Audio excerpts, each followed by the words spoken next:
Hello everyone, welcome to the IM classes. Today we are going to read Geography class 6 chapter number 3. In this chapter we will read about motion of the earth. ठीक है, इस chapter में हम पढ़ेंगे the movement of the earth. ठीक है, that what are the type of movement in earth. Have a look here, this is earth, है ना, ये अर्थ है और ये ब्लू जो है ये क्या है, इसमें वाटर है ना, और हमारे अर्थ को क्या कहा जाता है, ब्लू प्लैनेट भी कहा जाता है. ठीक है, तो इसमें हम देखें कि अर्थ जो है मूव कैसे करती है और मूवमेंट इसमें कितने तरह की होती है. तो अर्थ में मूवमेंट जो होती है वो 2 टाइप्स की होती है ना, that is rotation and revolution. ठीक है, तो will know that what is rotation. Rotation क्या है ना, तो the earth has to the earth rotates the earth rotation is the movement of the earth on its axis, है ना. जब मतलब अर्थ जो है ना अपने एक्सिस पे रोटेट करती है, अपने एक्सिस पे मूवमेंट करती है ना, तो वो क्या कहलाता है, वो रोटेशन कहलाता है ना. When the earth moves on its axis, that is called rotation. And what is revolution? So the movements of the earth around the sun in a fixed path or orbit is called revolution, है ना. Revolution क्या कहलाती है, जब अर्थ जो है सन के चारों तरफ, सन के इर्द गिर्द जब चक्कर लगाती है इन अ फिक्स्ड पथ में या और अपने ऑर्बिट में रह करके. ठीक है, तो वो मूवमेंट क्या कहलाती है, रिवोल्यूशन कहलाती है ना. अब तो आप समझ गए होंगे कि रोटेशन क्या है और रिवोल्यूशन क्या है ना. चलो अब आगे देखते हैं.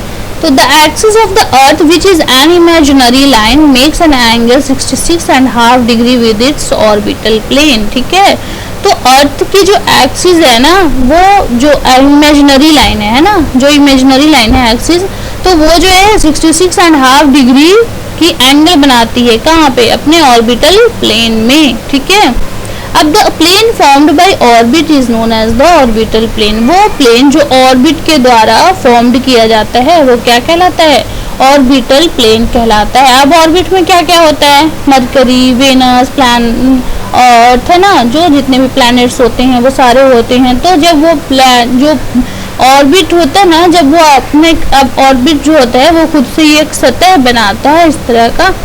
ठीक है, इस पे सारे ऑर्बिट्स होते हैं, तो वो क्या कहलाता है, ऑर्बिटल प्लेन कहलाता है. ठीक है, अब आगे देखते हैं क्या है नाउ. हाँ, तो the plane formed by the orbit is known as the orbital plane और the earth receives light from the sun, है ना. अर्थ जो है सनलाइट कहाँ से मिलती है, अर्थ को सन से मिलती है लाइट, है ना. Due to the spherical shape of the earth only half of it gets light from the sun at a time. ठीक है, तो एक टाइम में जो है मतलब अर्थ को हाफ ही रोशनी, अर्थ का जो हाफ एरिया होता है ना, जो हाफ पोर्शन होता है, तो अर्थ को सिर्फ हाफ पोर्शन पे ही लाइट मिल पाती है. क्यों, क्योंकि अर्थ की शेप स्फेरिकल होने की वजह से, है ना. और जो पोर्शन जो होती है facing the sun experiences day while the other half away from the sun experiences night. ठीक है, और जो अर्थ की जो पोर्शन होती है जब वो सन को फेस कर रही होती है, तो वहाँ पे वो पोर्शन क्या होता है, मतलब तो वहाँ पे पोर्शन जो होता है वो वाला पोर्शन डे एक्सपीरियंस करता है, वहाँ पे डे हो रही होती है. और जो जिस पोर्शन पे मतलब सनलाइट नहीं पड़ रही होती है, तो वहाँ पे क्या हो रहा होता है, वहाँ पे नाइट हो रही होती है ना. वेरी इजी, बहुत इजी है. और फिर the circle that divides day from night on the globe is called the circle of illumination. ठीक है, तो अब हम जानेंगे कि सर्किल ऑफ इल्यूमिनेशन क्या है.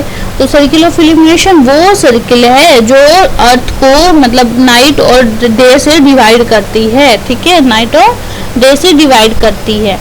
चलिए आगे देखते हैं. ये देखो आप एक सेकेंड, ये देखो, ये अर्थ है ना, और ये सनलाइट है. ये सनलाइट पड़ रही है इधर, है ना. ये जो सनलाइट पड़ रही है, तो जो ये एरिया है यहाँ से लेकर यहाँ तक का एरिया जो है, इस पे सनलाइट पूरी पड़ रही है, तो यहाँ पे क्या हो रहा है, यहाँ पे दिन हो रहा है ना, डे हो रही है यहाँ पे. और यहाँ पे देख लो, यहाँ पे सनलाइट नहीं पड़ पा रही है हाफ एरिया में, तो यहाँ पे क्या हो रहा है, यहाँ पे नाइट हो रही है। अब ये देखो, ये वाला है ना, ये जो डिवाइड कर रही है बीच से, ठीक है, तो ये जो डिवाइड कर रही है बीच से, ये क्या हुआ, सर्किल ऑफ इल्यूमिनेशन। ये डे है और ये नाइट है, तो डे एंड नाइट को कौन डिवाइड कर रहा है, सर्किल ऑफ इल्यूमिनेशन डिवाइड कर रहा है।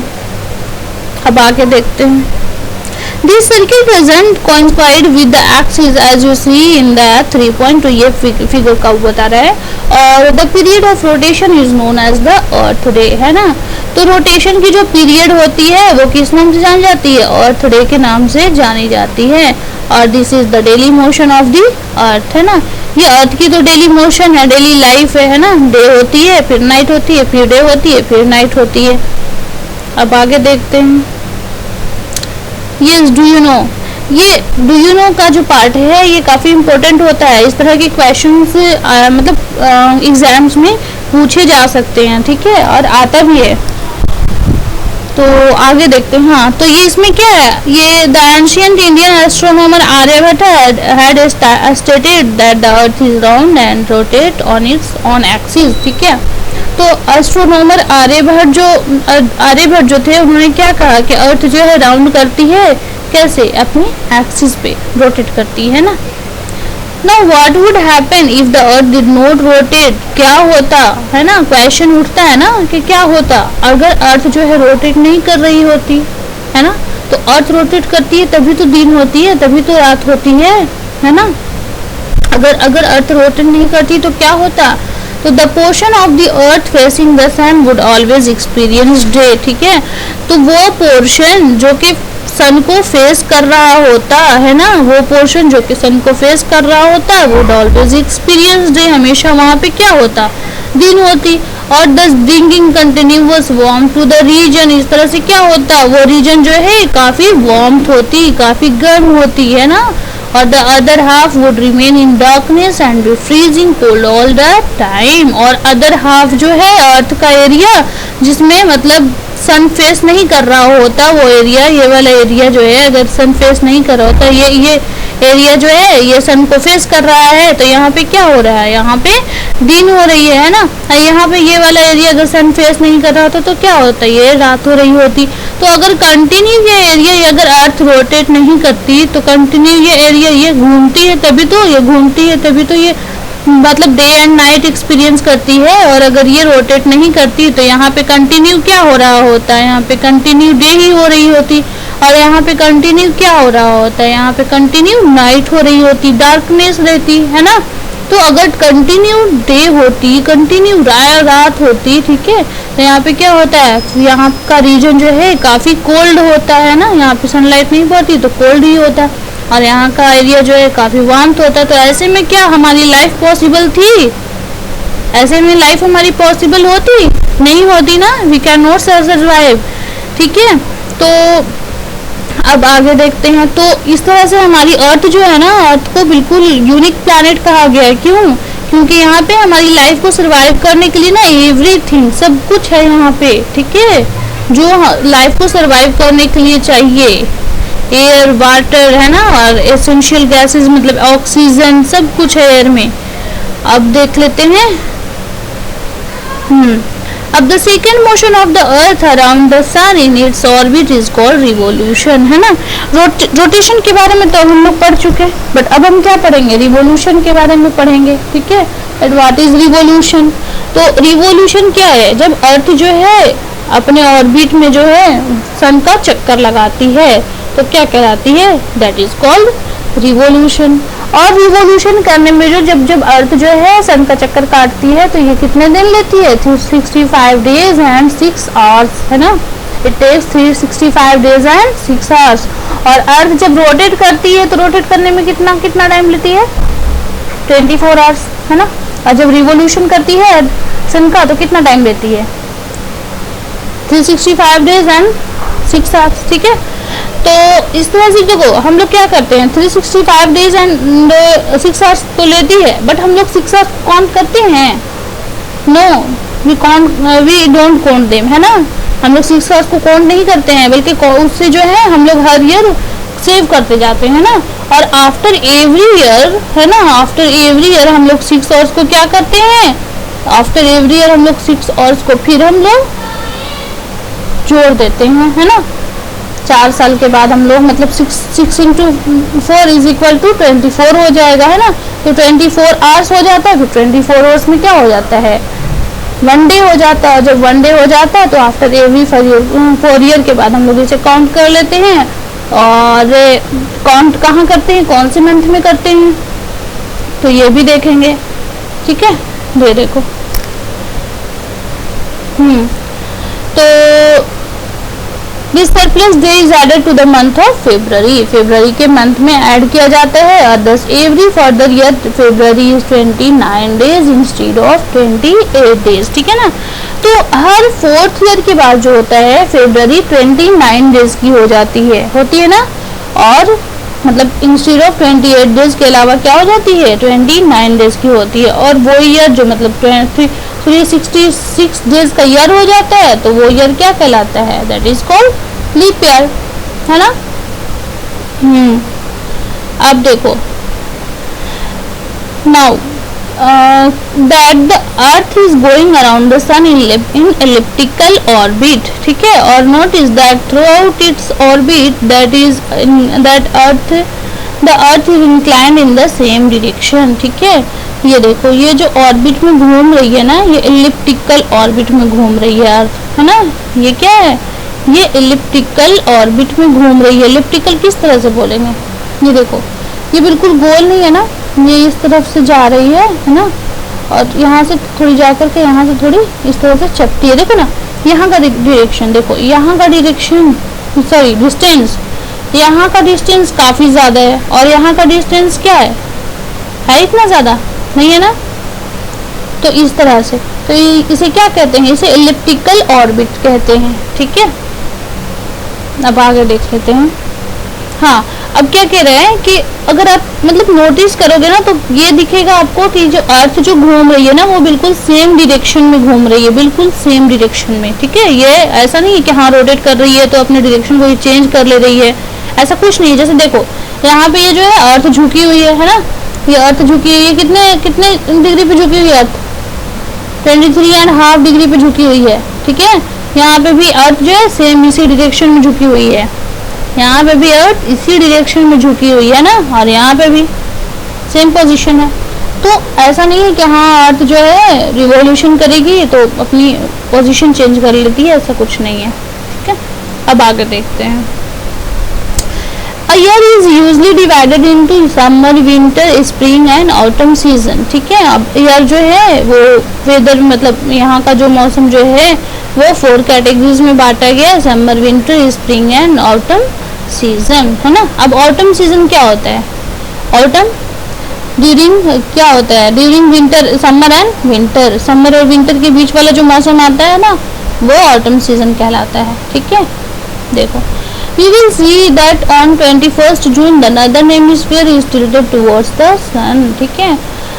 अब देखोगे कि 21 जून को जो है नॉर्दर्न हेमिस्फीयर जो होता है वो सन की तरफ थोड़ी टिल्टेड होती है ना, थोड़ी टिल्टेड होती है। और यहाँ पे the rays of the sun fall directly on the Tropic of Cancer, ठीक है। जब टिल्टेड होती है तो यहाँ पे इस वजह से क्या होता है, ट्रॉपिक ऑफ सनरेज जो होती है वो ट्रॉपिक ऑफ कैंसर पे डायरेक्ट पड़ती है बिल्कुल, और इस वजह से these areas receive more heat, है ना, and we feel more heat. The areas near the poles receives less heat as the rays of the sun are slanting, ठीक है। और वो एरिया जो पोल के करीब होता है वहाँ पे क्या होती है, लेस हीट होती है, कम होती है। क्यों, क्योंकि यहाँ पे सन रेज जो होती है स्लैंटिंग पड़ती है ना, तिरछी पड़ती है। और the north pole is inclined towards the sun and the places beyond the arctic circle, ठीक है। और नॉर्थ पोल जो होते हैं वो सन की तरफ इंक्लाइंड होते हैं, और आर्कटिक सर्किल वाला जो एरिया होता है वहाँ पे क्या होती है, डे लाइट हो रही होती है फॉर अबाउट 6 months, है ना। अब आगे देख लेते हैं। Since a large portion of the northern hemisphere is getting light from the sun, ठीक है।